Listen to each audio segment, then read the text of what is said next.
இந்த ராமாயண ஸ்லோகத்தை நீங்கள் மனசுக்கு பிடிச்ச நேரம்லாம் சொல்லிக்கிட்டே இருந்தீங்கன்னா உங்களை வருத்திக்கிட்டு இருக்கிற கஷ்டம் எதுவோ அது காணாமல் போயிடும். இது மகா பெரியவர் சொன்ன ராமாயண சுருக்கம்.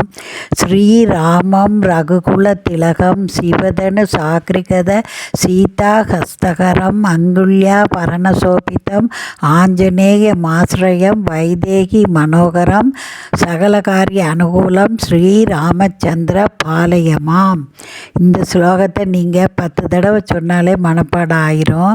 சுவாமி முன்னால் விளக்கேற்றி வச்சு சொல்லிக்கிட்டே இருந்தீங்கன்னா மனப்பாடம் ஆயிரும். நீங்கள் வேலை செய்கிற நேரத்தில் கூட மனசுக்குள்ளேயே சொல்லி கும்பிடலாம். அப்போ உங்களுக்கு ஏதாவது ஒரு தீராத கஷ்டம் வருத்திக்கிட்டு இருந்தால், தடைப்பட்ட காரியங்கள், கல்யாணம், வேலை வாய்ப்பு, இந்த மாதிரி விஷயங்கள், வரக்கூடிய பணம், அதுக்கெல்லாம் நீங்கள் இந்த ஸ்லோகத்தை சொல்லிக்கிட்டே இருந்தீங்கன்னா அந்த கஷ்டம் காணாமல் போயிடும். நீங்கள் வேண்டின வரம் உடனே கிடைக்கும். இது ராமாயணத்தை 10 வரிகளில் மகா பெரியவர் சொன்னது. தவறாமல் இதை சொல்லி பயனடைங்க. இதுபோல் ஆன்மீக செய்திகளோடு மீண்டும் சந்திக்கலாம். தவறாமல் சப்ஸ்கிரைப் பண்ணி பாருங்கள். நன்றி, வணக்கம்.